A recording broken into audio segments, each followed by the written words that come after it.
Hello everyone. तो अगले lecture में हम लोग बात करेंगे डाइजेस्टिव सिस्टम के बारे में। तो देखिए, डाइजेस्टिव सिस्टम पूरा आपका जहाँ से हम फूड अपनी बॉडी में लेते हैं टिल द एक्सक्रीशन, जब तक फूड हमारी बॉडी से बाहर नहीं हो जाता, उसके बीच की जितनी भी प्रोसेसिंग हो रही है उस पूरी प्रोसेस को हम कहते हैं डाइजेस्टिव सिस्टम। यानी इसमें फूड हम इनटेक भी कर रहे हैं, ठीक है। फिर फूड क्या होता है, फिर फूड प्रोसेस होता है। प्रोसेस में आपका क्या होगा, दो चीज़ें होंगी। एक तो फूड से जितने भी इम्पॉर्टेंट न्यूट्रिएंट्स हैं वो हमारी बॉडी एब्जॉर्ब कर लेगी, ठीक है। जितने भी इम्पॉर्टेंट न्यूट्रिएंट्स हैं वो क्या करेगी, बॉडी एब्जॉर्ब कर लेगी, और बाकी जितना भी वेस्ट मटेरियल है उसको फिल्टर आउट कर देगी, ठीक है। सारे वेस्ट मटेरियल को हम क्या करेंगे, फिल्टर आउट कर देंगे, और वो सारा waste material through the process of excreta, urine और स्टूल, वो बाहर निकल जाएगा, ठीक है। Through the process of excreta वो सारा वेस्ट मटेरियल बाहर निकल जाएगा, और जो भी हमने फूड इनटेक किया उसको हमारा डाइजेस्टिव सिस्टम प्रोसेस करके जो भी न्यूट्रिएंट्स हमारी बॉडी के लिए इंपॉर्टेंट होंगे वो उसे एब्जॉर्ब कर लेगी। बाकी जो भी इंपॉर्टेंट नहीं होंगे उसे वेस्ट मटेरियल में भेज दिया जाएगा।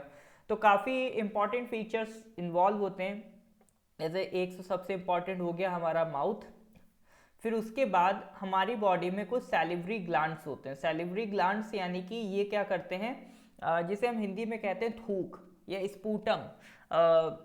तो ये आपका एक लिक्विड एक्सक्रीट करते हैं। जैसे हमारे ज़बान पे आप देखेंगे कभी भी ड्राइनेस नहीं होती है, वो सलाइवा होता है। तो वो सलाइवा का काम क्या रहता है, जो भी खाना हमने इनटेक किया है उसको थोड़ा सा सलाइवा लगा के वो थोड़ा सा स्मूथ करने की कोशिश करता है, ताकि उसको च्यू आउट करने में आपको आसानी रहे। फिर ये आपके माउथ से होता हुआ एक पाइप जाता है, इस पाइप को हम कहते हैं ऑइसोफेगस, ठीक है। ओ भी लगा होता है ऑइसोफेगस, इस पाइप का नाम होता है।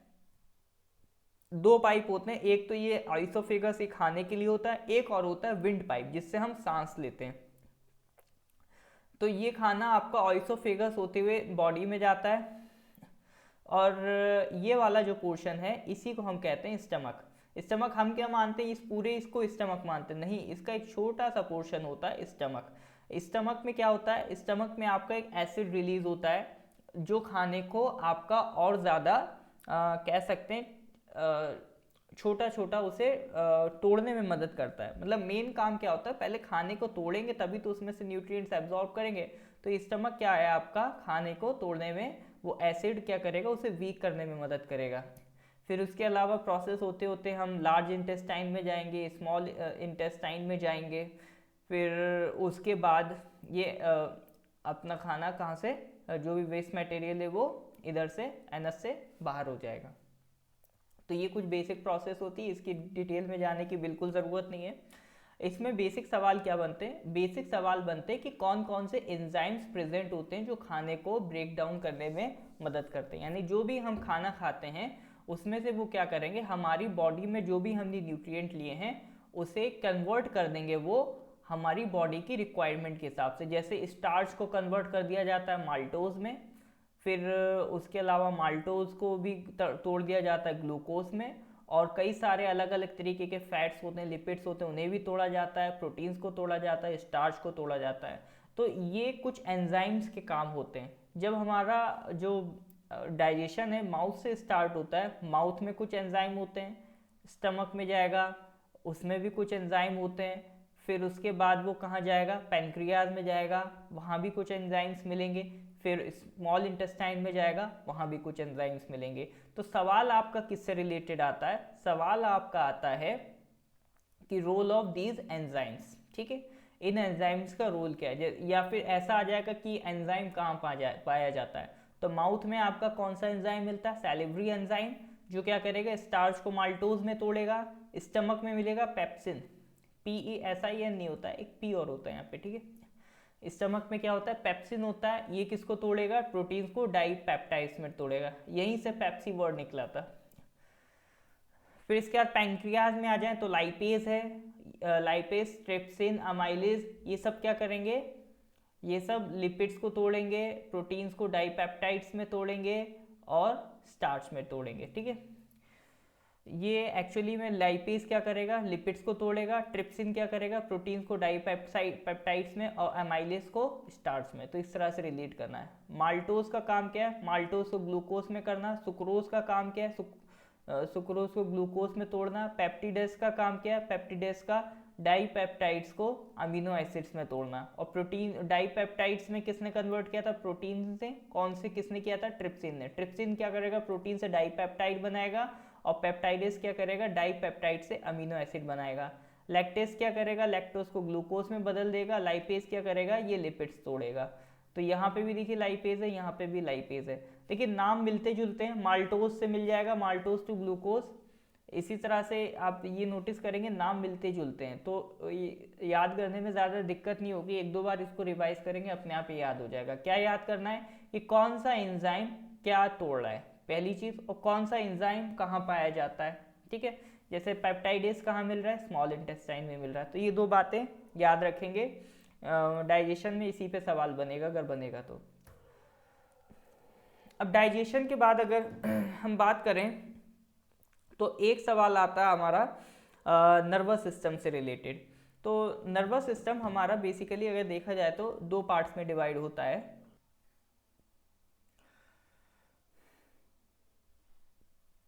तो देख लेते हैं कौन कौन से दो पार्ट हैं। तो जैसे अगर हम पूरे अपने बॉडी के नर्वस सिस्टम की बात करें, नर्वस सिस्टम यानी कि जो हमारी बॉडी में नर्व्स दौड़ रही हैं उनका एक पूरा कनेक्शन, तो दो तरीके से डिफाइन होता है। एक तो होता है सेंट्रल नर्वस सिस्टम, ठीक है, सेंट्रल नर्वस सिस्टम, जैसे शॉर्ट में हम क्या कहते हैं, CNS। और एक होता है पेरिफेरल नर्वस सिस्टम, शॉर्ट में कहते हैं PNS। तो सेंट्रल नर्वस सिस्टम क्या होता है, ये जैसे कि मान सकते हैं बॉडी का CPU, ये हमारे ब्रेन की बात कर रहा है। तो ब्रेन को हम पूरा किस में काउंट कर लेते हैं, सेंट्रल नर्वस सिस्टम। और बाकी हमारे अराउंड अगर हम बात करें तो हमारे अराउंड पूरा जो नर्व्स दौड़ रही हैं, पूरी बॉडी में जो नर्व्स हमारे दौड़ रही हैं, पेरिफेरल क्या होता है यानी आउटर। तो जितनी भी पूरी बॉडी में नर्व्स वगैरह दौड़ रही हैं, तो सेंट्रल नर्वस के अलावा बाकी जो पूरा सिस्टम है वो किस में आ जाएगा, वो पेरिफेरल में आ जाएगा। पेरिफेरल हमारे लिए इम्पॉर्टेंट नहीं है, हमारे लिए इम्पॉर्टेंट है सेंट्रल नर्वस सिस्टम। ये भी मेनली दो पार्ट में डिवाइड हो जाता है, एक है ब्रेन, एक है स्पाइनल कॉर्ड। स्पाइनल कॉर्ड जिसे हम हिंदी में रीढ़ की हड्डी भी कह देते हैं। तो अगर हम ब्रेन की बात करें तो ब्रेन दो हिस्सों में बटा होता है, ठीक है। इसको ये नाम भी कहते हैं, एक को लेफ्ट हेमिस्फीयर कहेंगे, एक को राइट हेमिस्फीयर। इस ब्रेन, इन दोनों हेमिस्फीयर को, दोनों पार्ट को एक जो टिश्यू कनेक्ट करता है उसे क्या कहते हैं हम, कार्पस कोलेसियम। स्पेलिंग आगे आपको मिल जाएगी, स्पेलिंग में थोड़ा गड़बड़ हो सकता है, कार्पस कैल्शियम कहते हैं। और इसी की जो आउटर कवरिंग होती है, जो ये ब्रेन है, इसी की जो आउटर कवरिंग है, इसी को हम क्या कहते हैं, इसी को हम कहते हैं मेनिंगिस, ठीक है। ये आउटर कवरिंग कहलाती है मेनिंगिस। और ये जो पूरा सिस्टम है, ये जो पूरा बॉक्स है, इसको हम कहते हैं कार्नियल बॉक्स, ठीक है। इसको क्या कहते हैं, इस पूरे बॉक्स को कहेंगे कार्नियल बॉक्स। तो ब्रेन की बात कर लेते हैं सबसे पहले। ब्रेन देखें तो कुछ इस तरह से होता है, ये कुछ ऐसा ब्रेन होता है। इसके तीन पार्ट में इसको हम डिवाइड कर देते हैं। जो आगे वाला पोर्शन है, ये फ्रंट पोर्शन है, ठीक है। तो इस फ्रंट पोर्शन को हम बोलते हैं फोर ब्रेन। और बीच वाले को क्या बोलेंगे, बीच वाले को बोलेंगे मिड ब्रेन, ठीक है। तो फोर ब्रेन, मिड ब्रेन, और लास्ट वाले को बोल देते हैं हिंड ब्रेन। तो ये कुछ फोर ब्रेन, ये मिड ब्रेन, फिर ये नीचे वाला हिंड ब्रेन, ठीक है। ये तीन कुछ डिवीज़न होते हैं। अब ये याद रखिएगा वॉल्यूम कितना होता है ब्रेन का, 1400 ग्राम, सॉरी वॉल्यूम कह रहा हूँ, वेट कितना होता है, जनरली जो वेट होता है हमारे ब्रेन का वो कितना होता है, 1400 ग्राम, ठीक है। वॉल्यूम कितना होता है? वॉल्यूम होता है 1470 सेंटीमीटर क्यूब, ये वॉल्यूम होता है। ये दो फैक्ट याद रखिएगा, पूछ सकता है। तो वन बाय वन करके बात कर लेते हैं। जैसे ब्रेन की अगर हम बात करें तो हमने देखा 3 पार्ट्स में बटा है, फोर ब्रेन, मिड ब्रेन और hind brain.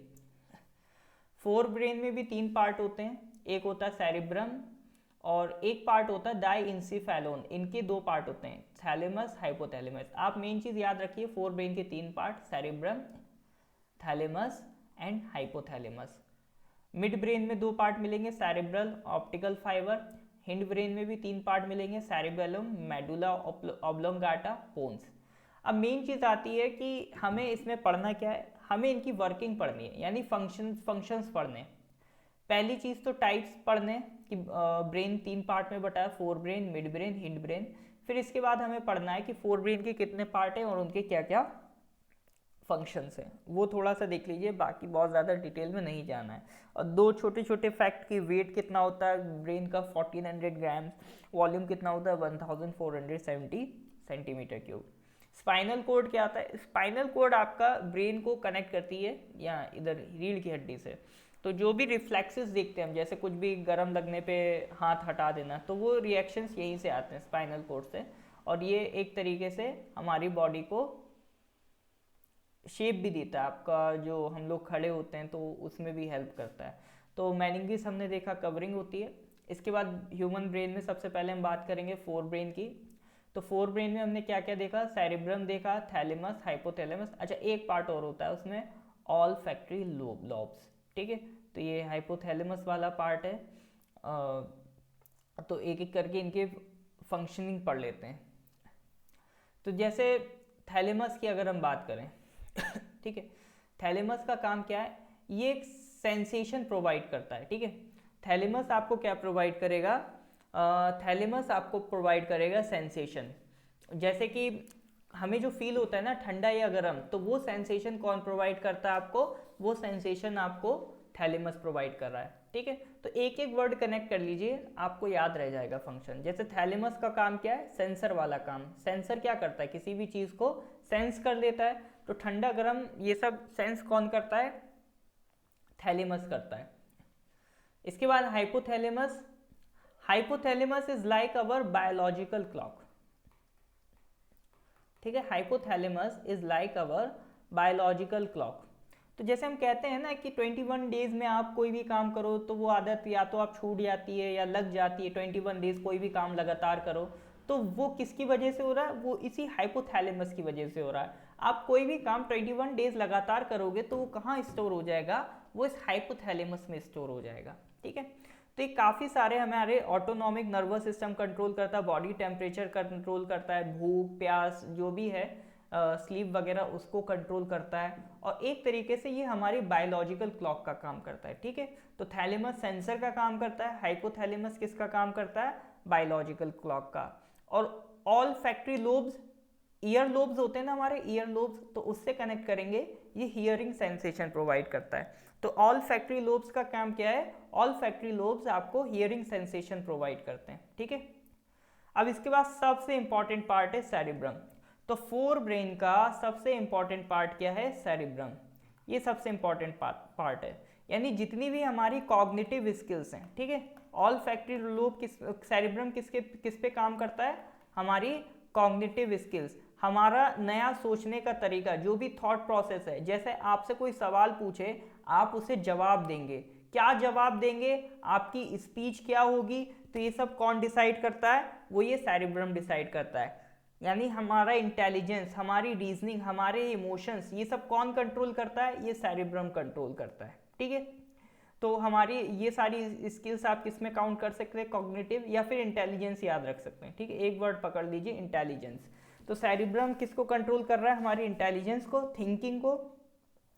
All factory lobes hearing sensation को। Hypothalamus is like a biological clock और thalamus is like a sensor. ठीक है, तो ये 4 पार्ट्स हो गए और 4 पार्ट्स के फंक्शंस हो गए ऑफ द ब्रेन। नेक्स्ट आता है आपका मिड ब्रेन। ठीक है, तो मिड ब्रेन में एक तो हो गया ऑप्टिकल फाइबर। ऑप्टिकल फाइबर ये विजुअल सेंसेशन को एब्जॉर्ब करता है, जैसे कि वो वाला हमने देखा था all factory lobe fore brain में, वो क्या कर रहा है, वो हियरिंग सेंसेशन लेता है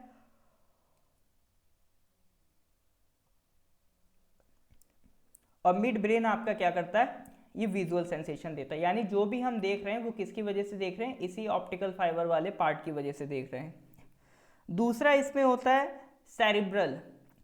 सेरिब्रल क्या कंट्रोल करता है, ये मूवमेंट कंट्रोल करता है और जो भी हम वॉलंटरी एक्शंस लेते हैं, वॉलंटरी यानी जैसे अगर आपको अपना पैर आगे बढ़ाना है तो ये आप अपनी मर्जी से आगे बढ़ा रहे हैं, ऐसा तो है नहीं अपने आप पैर बढ़ा देंगे आगे, आपको अपने हैंड रेज करने, हाथ ऊपर उठाना है।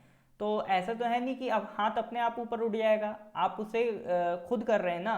तो इस तरह की मूवमेंट होती कंट्रोल्ड मूवमेंट, या फिर इन्हें कहते हैं वॉलंटरी एक्शंस, यानी इन्हें आप अपनी मर्जी से कर रहे हैं, बाय योर ओन चॉइस। तो जिन एक्शंस को आप अपनी मर्जी से परफॉर्म करते हैं वो कहलाते हैं वॉलंटरी एक्शंस। और इन वॉलंटरी एक्शंस को कंट्रोल कौन करता है, सेरिब्रल। यानी इसी सेरिब्रल की वजह से हम क्या कर पा रहे हैं, वॉलंटरी एक्शंस कर पा रहे हैं। ठीक है, आपको दौड़ना है, आपको सोना लेटना है, आपको चलना है, आपको बैठना है, तो ये जितने भी आपके वॉलंटरी एक्शंस हैं ये किसकी वजह से आप कर पा रहे हैं, सेरिब्रल की वजह से। तो फोर ब्रेन देख लिया, मिड ब्रेन देख लिया, नेक्स्ट आता है हिंड ब्रेन। इनका एक और भी नाम है रोम्बिनसेफालोन, याद हो जाए तो ठीक है, नहीं तो हिंड ब्रेन याद रखिए। ठीक है, इसमें क्या क्या आता है, मेडुला आता है, पोन्स आता है और सेरिब्लम आता है।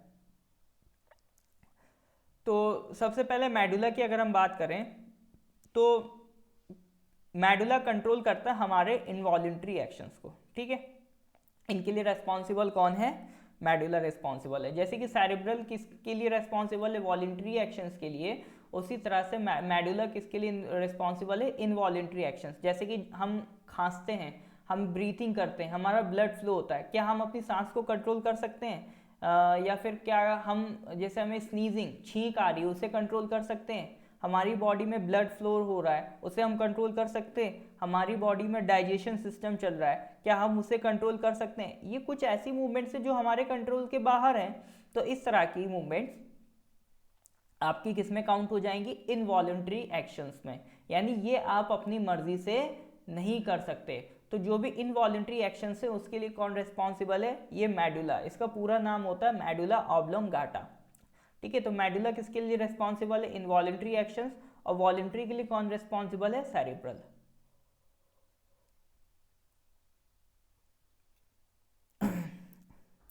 Next is pons. पोन्स किसको कंट्रोल करता है, जैसे वेकिंग, स्लीपिंग एंड ड्रीमिंग, इस तरह की चीज़ें, या फिर कह सकते हैं जो हमारा रेस्पिरेशन सिस्टम है। ठीक है, रेस्पिरेशन वगैरह जो हमारा सिस्टम है उसके लिए कौन रिस्पॉन्सिबल है, पोन्स रिस्पॉन्सिबल है। Next is cerebellum. इसे कंफ्यूज नहीं करना है सेरिब्रल से और सेरिबेलम से। ठीक है, सेरिब्रल से इसे कंफ्यूज नहीं करना है। जैसे कि आपका फोर ब्रेन में क्या था, सेरिब्रम, मिड, ठीक है, मिड ब्रेन में क्या था, सेरिब्रल, और यहाँ क्या, सेरिबेलम। तो तीनों अलग अलग वर्ड्स हैं, उस पर थोड़ा सा ध्यान दीजिएगा। तो सेरिबेलम का काम है इंफॉर्मेशन रिसीवर। ठीक है, ये इंफॉर्मेशन रिसीव करने के लिए रिस्पॉन्सिबल होता है। जैसे जो हमारा सेंसरी सिस्टम है, स्पाइनल कोड है, ये क्या करती है, एक सिग्नल भेजती है ब्रेन को कि हाँ भाई कुछ गर्म है, तो वो सिग्नल रिसीव कौन करता है, ठीक है, वो सिग्नल रिसीव करने का काम किसका है, सेरिबेलम का।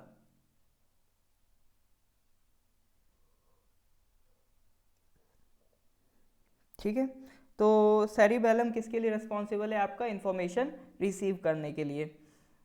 और रिफ्लेक्सेस आपको कहाँ से मिलते हैं, स्पाइनल कॉर्ड से मिलते हैं। तो ये कुछ आपके पार्ट थे जो किससे डील करते थे, आपका ब्रेन से। तो ब्रेन के बाद आगे पढ़ते हैं ह्यूमन ब्लड पे। तो देखिए ब्लड कैसा है, एक फ्लूइड कनेक्टिव टिश्यू है। टिश्यू क्या था, ग्रुप ऑफ सेल्स।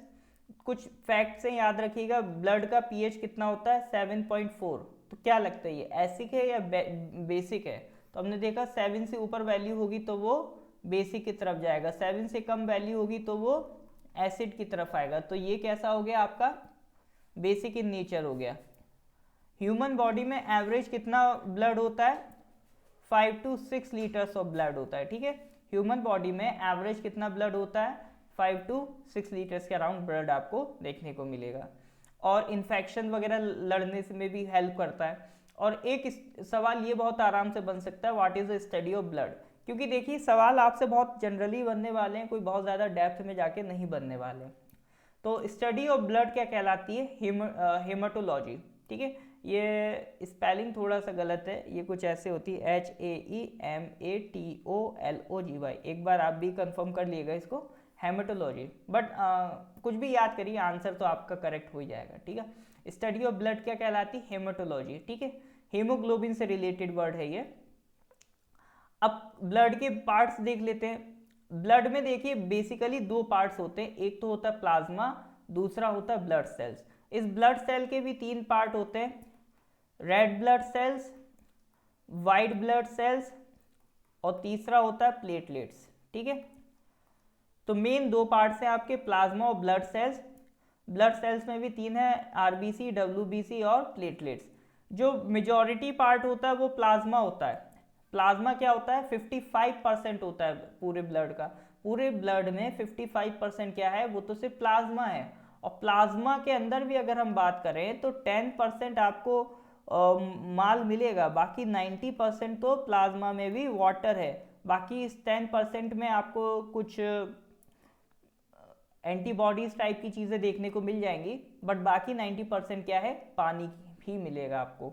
तो आज के टाइम में अगर आप देखेंगे इसी प्लाज्मा की इंपॉर्टेंस बहुत ज़्यादा है, क्योंकि हम लोग कहते हैं ना प्लाज्मा डोनेट कर रहे हैं, तो प्लाज्मा क्या है, वो ब्लड का ही एक पार्ट है। ठीक है, प्लाज्मा क्यों डोनेट कर रहे हैं, क्योंकि आज के टाइम में क्योंकि कोविड-19 में क्या है, उससे लड़ने की जिनमें एंटीबॉडीज़ डेवलप हो जाती हैं, तो वो एंटीबॉडीज़ आपको इसी प्लाज्मा में मिलेंगी। तो इसीलिए हम क्या प्रोवाइड करते हैं, प्लाज्मा प्रोवाइड करते हैं। ठीक है, तो प्लाज्मा कितना है, 55%, बाकी रिमेनिंग 45% में आरबीसी, डब्ल्यूबीसी, प्लेटलेट्स ये अपना काम चलाती हैं। तो ये थोड़ा सा याद रखिएगा। अब ये सारे आपको याद रखने की ज़रूरत नहीं है इतना डिटेल में, बाकी अगर पढ़ना है तो आप पढ़ने के लिए बिल्कुल पढ़ सकते हैं। प्लाज्मा का फंक्शन क्या है, प्लाज्मा एक तरीके से आपका इन्फेक्शन में फाइट करेगा, ब्लड प्रेशर मेंटेन करने में हेल्प करेगा, ब्लड क्लॉटिंग में हेल्प करेगा, और इम्यूनिटी में हेल्प करेगा। ठीक है, प्लाज्मा से आप कुछ वाइटल मिनरल्स जैसे सोडियम, पोटेशियम, इनको भी ट्रांसफर कर सकते हैं। एसिड बेस का बैलेंस बनाने में हेल्प करता है। एक चीज़ होती है सीरम, सीरम भी प्लाज्मा की तरह होता है, बट इसमें क्या होती हैं, ब्लड सेल्स नहीं होती हैं, या फिर क्लॉटिंग फैक्टर जो क्लॉट करने वाली चीज़ है वो भी अगर आप निकाल देंगे तो वो क्या कहलाएगा, सीरम कहलाएगा। ठीक है, और सीरम इसलिए मैं बता रहा हूँ, सीरम से रिलेटेड एक ब्रांच होती है मेडिकल साइंस जो ब्लड सीरम को हेल्प स्टडी करने में हेल्प करती है, वो क्या कहलाती है, सीरोलॉजी। ठीक है, और ये सीरम पार्ट हम क्यों यूज़ करते हैं, जनरली जो ब्लड ग्रुप्स या ब्लड टेस्ट आपने लिखे होंगे उसमें सीरम वर्ड यूज़ होता है। ठीक है, ब्लड सीरम, वो सीरम वर्ड हम इसीलिए यूज़ करते हैं क्योंकि जब भी हमें डिफरेंट टाइप्स ऑफ डिसीजेस को डायग्नोस करना होता है तो हम क्या लेते हैं, उसमें क्या लेते हैं, उसमें सीरम वाला पार्ट लेते हैं। सीरम में ब्लड सेल्स वगैरह नहीं होती हैं, और जो क्लॉटिंग में हेल्प करने वाली जो एंटीबॉडीज़ वगैरह होती हैं वो भी गायब रहती हैं। ठीक है, तो सीरम आपका क्या होता है, ब्लड ग्रुप को आइडेंटिफाई करने में हेल्प करता है। ठीक है, जो भी हम लोग जो डायग्नोसिस में जो पार्ट देते हैं ब्लड का, वो क्या होता है, वो सीरम होता है। अब ब्लड सेल्स की बात करें तो तीन होती हैं, red blood cells, white blood cells and platelets. ठीक है, तीनों का अपना यूज़ है। रेड ब्लड सेल कुछ इस तरह से होती हैं, डोनट शेप्ड कहते हैं। ठीक है, डोनट शेप्ड कहते हैं, लेकिन ऐसा नहीं बीच में होल होता है, होल नहीं होता है बीच में, बाई कॉन्केव डिस्क नाम से भी जाना जाता है। ये चीज़ इंपॉर्टेंट है क्योंकि हो सकता है कभी आपसे ऐसा पूछ ले कि कौन सी blood cell biconcave disc कहलाती है, तो वो रेड ब्लड सेल है। रेड ब्लड सेल इसलिए भी इंपॉर्टेंट है क्योंकि इसमें बहुत इंपॉर्टेंट चीज़ कवर होती है जो होती है हीमोग्लोबिन। ठीक है, और हीमोग्लोबिन हमारी बॉडी के लिए बहुत इंपॉर्टेंट होता है। तो हीमोग्लोबिन में जो हीमो वर्ड है ना, ये आया है आयरन से। ठीक है, तो हीमोग्लोबिन किसकी वजह से डेवलप होता है, ये डेवलप होता है आयरन से। तो ऐसी चीज़ें अगर आप खाएंगे जिसमें आयरन होता है तो आपका हीमोग्लोबिन इंप्रूव करेगा और बढ़ जाएगा। तो हेमो जो वर्ड है, हेमो ये वर्ड आपका आयरन से रिलेटेड है। ठीक है, इसी से बन गया हेमोग्लोबिन, और हीमोग्लोबिन से बन गई वो स्टडी ऑफ ब्लड, हेमेटोलॉजी। तो आरबीसी के अंदर क्या मिलता है, हेमोग्लोबिन मिलता है। इस हेमोग्लोबिन की इंपॉर्टेंस क्या होती है, ये क्या करता है लंग्स में, या कह सकते हैं पूरी बॉडी में जो ऑक्सीजन ट्रांसफर करने का काम है ब्लड के थ्रू, वो कौन करते हैं, ये हीमोग्लोबिन ही करता है, ठीक है। और वो ऑक्सीजन आपको क्या हेल्प करेगी, किसी भी काम को परफॉर्म करने में हेल्प करेगी। इसीलिए आप देखेंगे जिनकी बॉडी में हीमोग्लोबिन कम होता है वो जल्दी थक जाते हैं, क्यों, क्योंकि उनकी बॉडी में जो ऑक्सीजन सप्लाई है वो कम हो जाता है, इसलिए उनकी थकान जल्दी देखने को मिलेगी। तो रेड ब्लड सेल किसकी वजह से फेमस है, हीमोग्लोबिन की वजह से, इसीलिए इनका कलर भी रेड होता है। इसी आयरन की वजह से कलर भी इनका कैसा होगा, रेड होगा। तो हीमोग्लोबिन की हमने बात कर ली, ये एक ऐसा प्रोटीन है जिसमें आपको क्या मिलेगा, आयरन मिलेगा। और रेड कलर किसकी वजह से होता है, हीमोग्लोबिन की वजह से होता है। इसको ऐसे भी लिखते हैं, ऐसे भी लिखते हैं। स्टैंडर्ड अमाउंट कितना होना चाहिए, 14.5 mg होना चाहिए in every 100 ml of blood. और अगर हीमोग्लोबिन के अमाउंट कम है तो कौन सी डिसीज कहलाती है, वो अनीमिया, ठीक है। अगर किसी की बॉडी में हीमोग्लोबिन कम है तो बीमारी का नाम क्या है, अनीमिया। अनीमिया एक चिंताजनक इशू है इंडिया में, खास तौर से विमेन के लिए। Anaemia in women is a very much concern problem in India. अब इसके बाद अगर हम बात करें, ये कुछ फैक्ट्स हैं, आप एक बार पढ़ लीजिएगा उन्हें। इसके बाद हम बात करते हैं वाइट ब्लड सेल्स। देखिए वाइट ब्लड सेल्स का काम बहुत इंपॉर्टेंट है। अगर वन वर्ड में अगर मैं बात करूं तो ये हेल्प करती हैं इन्फेक्शन से लड़ने में। अगर वन वर्ड में अगर मैं इनको समझाऊं, ठीक है। आरबीसी क्यों इंपॉर्टेंट है, क्योंकि उनमें हीमोग्लोबिन होता है। आपको भी देखिए बहुत ज़्यादा इसमें ऑथर नहीं बनना है, इसी तरह से चीज़ों को याद रखना है, ठीक है। जैसे ब्लड का याद आ जाए तो तुरंत याद आना चाहिए, हाँ भैया दो पार्ट हैं, प्लाज्मा है, दूसरा ब्लड सेल है। प्लाज्मा का काम क्या था, ठीक है, उसमें 90% पानी होता है, 10% में ही आपका एंटीबॉडीज़ होती हैं, ब्लड क्लॉटिंग में, इम्यूनिटी में हेल्प करता है। फिर नेक्स्ट हमने देखा दूसरा जो ब्लड सेल्स वाला पार्ट था, तो उसमें भी हमने कहा 3 पार्ट हैं, red blood cell, white blood cell और प्लेटलेट्स। तो रेड ब्लड सेल में हमने देखा हीमोग्लोबिन होता है। हीमोग्लोबिन क्या काम करता है, ऑक्सीजन सप्लाई का काम करता है। दूसरा फिर हमने देखा डब्ल्यूबीसी। डब्ल्यूबीसी किससे हेल्प करता है, इन्फेक्शन से लड़ने में हेल्प करता है। इसीलिए कभी भी जैसे डॉक्टर्स क्या करते हैं, जैसे डॉक्टर्स को अगर पता करना होता है कि आपकी बॉडी में किसी तरह का इन्फेक्शन है या नहीं, तो वो आपका ब्लड टेस्ट कराते हैं। और ब्लड टेस्ट में वो क्या काउंट करते हैं, डब्ल्यूबीसी। आप कभी भी नोटिस करिएगा, ब्लड टेस्ट कराने के बाद अगर आपकी बॉडी में नॉर्मल अमाउंट से ज़्यादा वाइट ब्लड सेल मिल रही हैं, इसका मतलब आपकी बॉडी में इन्फेक्शन है। क्योंकि अगर वाइट ब्लड सेल बढ़ गई, अब कई लोगों को लगता है तो अच्छी बात है, कोई चीज़ बढ़ गई, तो अच्छी बात नहीं है। क्यों, क्योंकि वाइट ब्लड सेल क्यों बढ़ गई, क्योंकि आपकी बॉडी में कोई इन्फेक्शन पैदा हो गया। अब जनरली जैसे किसी शहर में अगर दंगे की हालत है या सिचुएशन खराब है, तो वहाँ पे पुलिस का अमाउंट तो बढ़ जाएगा ना। अब उसको देख के तो आपको अच्छा नहीं लगेगा ना कि पुलिस बढ़ गई, या आप कहेंगे बढ़ना अच्छी चीज़ होती है। तो हर चीज़ का बढ़ना अच्छी चीज़ नहीं होता है। जैसे इस टाइम कोविड पॉजिटिव होना भी अच्छी चीज़ नहीं है, क्योंकि भले ही वो वर्ड पॉजिटिव है, लेकिन इसका मतलब ये नहीं कि हर जगह पॉजिटिव अच्छी चीज़ हो, ठीक है। तो उसी तरह का खेल यहाँ पर है। तो अगर आपको ऐसा लग रहा है कि डब्ल्यूबीसी बढ़ गया है, तो डब्ल्यूबीसी तभी बढ़ता है जब आपकी बॉडी में कहीं से इन्फेक्शन आ जाता है, तो उस इन्फेक्शन को फाइट करने के लिए डब्ल्यूबीसी बढ़ जाता है। तो डब्ल्यूबीसी का एक और नाम है ल्यूकोसाइट्स, ठीक है। डब्ल्यूबीसी का एक और नाम है ल्यूकोसाइट्स।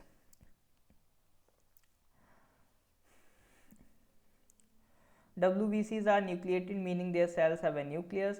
शॉर्ट लाइफ स्पैन होता है 2 to 5 days, फिर ये नई बनती रहती हैं। काम प्रोड्यूस होती हैं, बोन मैरो में प्रोड्यूस होती हैं, and are present in every part of the body, in the blood and lymphatic system. Very important as they are the cells of the immune system. ये याद रखना, cells of the immune system. क्यों, क्योंकि ये आपका responsible for fighting infection and foreign bodies.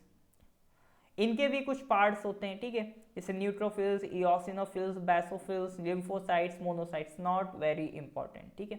बस थोड़ा सा एक बार देख सकते हैं। न्यूट्रोफिल्स का काम क्या है, फॉर प्रोड्यूसिंग एंटीबॉडीज। एंटीबॉडीज क्या होती हैं, एंटीबॉडीज इज लाइक जो आपके बाहर के बैक्टीरिया, वायरस या किसी बाहर के थ्रेट से लड़ें, ठीक है। क्योंकि कई बार क्या होता है, जैसे बाहर से मान लीजिए कोई बैक्टीरिया हमारी बॉडी में एंटर करा, तो हमारे बॉडी में उस बैक्टीरिया को लड़ने के लिए एंटीबॉडीज़ डेवलप हो जाती हैं, और उन एंटीबॉडीज़ की लड़ाई इस बैक्टीरिया से होगी और वो इस बैक्टीरिया को मार देंगी। फीवर में क्या होता है, फीवर में हम एंटीबायोटिक्स क्यों खाते हैं, क्यों, क्योंकि एक बैक्टीरिया हमारी बॉडी में एंटर कर गया तो हमारी बॉडी में एंटीबॉडीज़ क्या होती हैं, एक्टिवेट हो जाएंगी और ये एंटीबॉडीज़ इस बैक्टीरिया से लड़ेंगी। और जब ये इस बैक्टीरिया से लड़ रही होंगी तो इनके बीच जब लड़ाई होगी तो माहौल तो गर्म हो जाएगा ना। जब भी वॉर होता है तो माहौल गर्म हो जाता है, तो इन दोनों की फाइट में क्या होता है, माहौल गर्म हो जाता है और हमारी बॉडी का टेम्परेचर बढ़ जाता है। उसी को हम कहते हैं अरे भैया फीवर आ गया। तो फीवर कुछ नहीं है, वो आपकी बॉडी में जो एंटीबॉडीज़ हैं वो उस बैक्टीरिया से लड़ रही हैं और उन एंटीबॉडीज़ को हम हेल्प करने के लिए एंटीबैक्टीरियल या कह सकते हैं एंटीबायोटिक्स खाते हैं। तो इओसिनोफिल्स क्या हैं, पैरासाइट से लड़ने के लिए, कैंसर सेल से लड़ने के लिए। बेसोफिल्स क्या हैं, एलर्जीज से लड़ने के लिए। लिम्फोसाइट्स क्या हैं, ये भी एंटीबॉडीज प्रोड्यूस करती हैं against bacteria, viruses and other threats, मतलब लाइक न्यूट्रोफिल्स। मोनोसाइट्स ये किसके लिए रिस्पॉन्सिबल हैं, बैक्टीरिया को तोड़ने के लिए रिस्पॉन्सिबल हैं। ठीक है, ये types of white blood cells हैं, इंपॉर्टेंट नहीं है, एक बार बस देख लिया इतना काफ़ी है। ठीक है, नेक्स्ट आते हैं आपका प्लेटलेट्स। प्लेटलेट्स देखिए अब कुछ भी रेगुलर नहीं होता, ये रेगुलर इन शेप होते हैं। प्लेटलेट्स का काम क्या है, प्लेटलेट्स का काम है ब्लीडिंग को रोकना। ठीक है, ब्लीडिंग को रोकना, इसीलिए जैसे कई बार जब प्लेटलेट डाउन हो जाती है, जैसे डेंगू जैसी बीमारी हो जाए या कोरोना में भी ऐसा होता है कि डेंगू वगैरह, मेनली डेंगू इसके लिए फेमस है। डेंगू में क्या होता है, आपके ये असर करता है प्लेटलेट्स पे। ठीक है, आपकी बॉडी में अचानक से प्लेटलेट्स गिरती हैं, तो प्लेटलेट्स गिरने से क्या होता है, जैसे बॉडी के अंदर किसी तरह की अगर इंटरनल ब्लीडिंग स्टार्ट हो गई, यानी बॉडी की कोई टिश्यू में दिक्कत हो गई, किसी तरह से ब्लीडिंग स्टार्ट हो गई, तो जनरली अगर प्लेटलेट्स रहेंगी तो उस ब्लीडिंग को रोक लेंगी, क्योंकि ब्लड क्लॉटिंग में हेल्प करती है ये। ठीक है, किस में हेल्प करती हैं, ब्लड क्लॉटिंग में। बट अगर बॉडी में प्लेटलेट्स कम है तो ज़रा सी भी इंटरनल ब्लीडिंग हो तो वो रुकेगी नहीं, और रुकेगी नहीं तो आपका ब्लड का नुकसान होगा और इंसान की जान भी जा सकती है। तो प्लेटलेट्स का बहुत बड़ा रोल होता है ब्लीडिंग रोकने में। अब नेक्स्ट और बहुत मज़ेदार पार्ट आता है इसका, ह्यूमन ब्लड टाइप्स। तो देखिए किस किस ने डिस्कवर किया था, तो ब्लड्स को भी हमने क्या है इसमें डिवाइड कर रखा है अलग अलग ग्रुप्स में, जैसे group A, group B, group O. तो ए बी ओ किसने डिस्कवर करे, लैंसटीनर ने डिस्कवर करे। इसके अलावा अगर हम बात करें कि ये आपका क्या नाम है, ए बी ब्लड ग्रुप, तो ये अल्फ्रेड वॉन डिकास्टेलो ने डिस्कवर किया है। और एक और चीज़ होती है, जैसे आपने सुना होगा ए पॉजिटिव, बी निगेटिव। तो ये पॉजिटिव नेगेटिव क्या है, ये पॉजिटिव नेगेटिव है रेसस फैक्टर। हमने नोटिस करा कि ब्लड के अंदर एक रेसस फैक्टर नाम की भी एक चीज़ होती है, काइंड ऑफ प्रोटीन मान सकते हैं। तो ये रेसस फैक्टर अगर प्रेजेंट है तो हम पॉजिटिव लगा देते हैं, और एब्सेंट है तो नेगेटिव लगा देते हैं। ठीक है,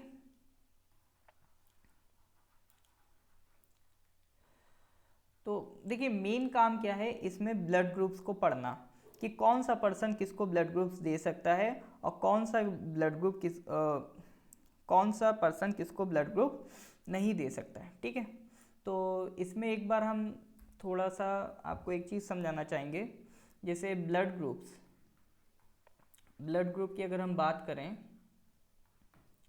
तो वैसे तो दो तरह के प्रोटीन्स होते हैं। ठीक है, दो तरह के प्रोटीन्स होते हैं जो हम ये भी बात कर रहे हैं ना, जैसे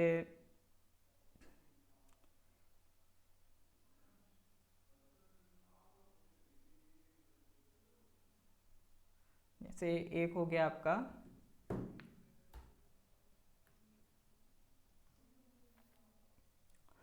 तो दो टाइप्स के प्रोटीन आपके कौन कौन से हैं वो हम देख लेते हैं।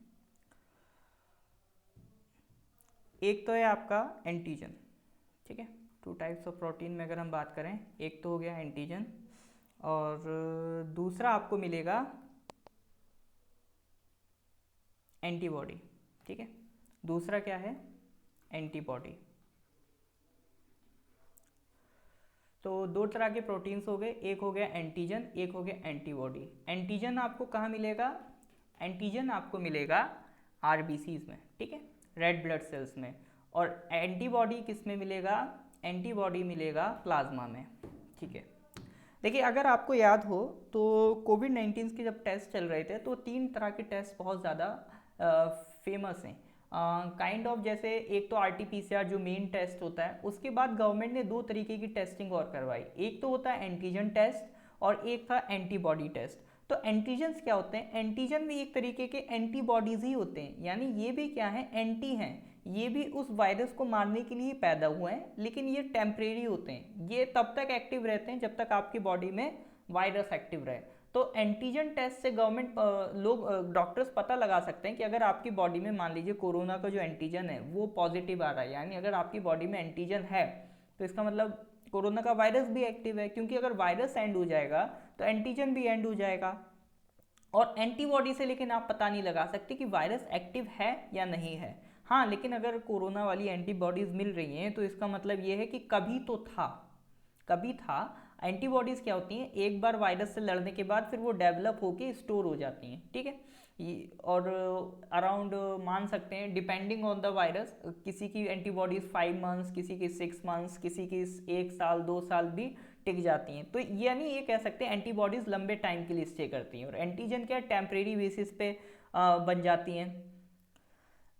तो इसी तरह से 2 तरह के प्रोटीन्स होते हैं, एंटीजन और एंटीबॉडीज। अब इनमें भी टाइप होता है, एंटीजन या तो ए होगा या बी होगा या ए बी होगा या एंटीजन होगा ही नहीं। किसी भी ब्लड में अगर हम बात करें तो या तो एंटीजन ए होगा या बी होगा या ए बी होगा या होगा ही नहीं। इसे कहते हैं ज़ीरो, और ज़ीरो को अमेरिका में ओ कहते हैं, तो वहाँ से ये बन गया ओ। तो इसीलिए ओ प्लस ओ नेगेटिव क्या है, उसके में एंटीजन है ही नहीं। और ये हमेशा याद रखिएगा, जिनका एंटीजन ए होगा उनका एंटीबॉडी बी होगा, और जिनका एंटीजन बी होगा उनका एंटीबॉडी ए होगा, और जिनका एंटीजन ए बी होगा तो इसका उल्टा क्या है, इनका ज़ीरो होगा यानी ओ, और जिनका ओ होगा उनका ए बी होगा। आसान सी चीज़ है।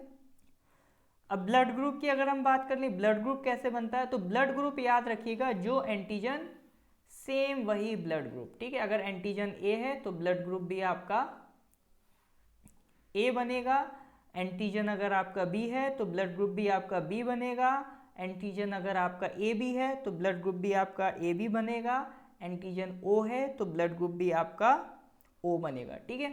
तो ब्लड ग्रुप में 2 तरीके के प्रोटीन्स हमने देखे, एंटीजन एंड एंटीबॉडी।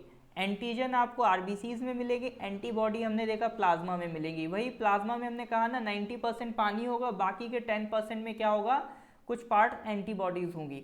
तो एंटीजन में 2 तरह के देखे हमने, एक तो ए होता है या बी या ए बी या कुछ भी नहीं, ठीक है। तो ये 4 केसेस पॉसिबल हैं। इसी तरह से एंटीबॉडी उसका जस्ट अपोजिट कर दीजिए कि अगर एंटीजन ए है तो एंटीबॉडी बी होगा, एंटीजन बी है तो एंटीबॉडी ए होगा, एंटीजन ए बी है तो एंटीबॉडी ओ होगा, एंटीजन ओ है तो एंटीबॉडी ए बी होगा। और ब्लड ग्रुप की अगर हम बात करें तो जो एंटीजन है वही ब्लड ग्रुप है। तो एंटीजन ए तो blood group A, antigen B तो blood group B, antigen A B blood group A B, antigen O तो ब्लड ग्रुप ओ। तो ये जानकारी इंपॉर्टेंट है, इसको नोट डाउन कर लीजिए। इसके बाद कौन सा ब्लड ग्रुप कौन सा पर्सन ले सकता है या नहीं ले सकता है, ये सारा हम नेक्स्ट लेक्चर में करेंगे। एक बार आप वो लेक्चर देख लेंगे तो आप कभी भी उस चीज़ को भूलेंगे नहीं, आराम से उसके सवाल बन जाएंगे। और ब्लड ग्रुप में इसी तरह के सवाल ज़्यादा आते हैं कि वो कह देगा एक पर्सन के पास एंटीजन ए है और एंटीबॉडी बी है, तो बताओ उसका ब्लड ग्रुप क्या होगा, ठीक है। तो आपको खट से बता देना ब्लड ग्रुप क्या होगा, ए होगा।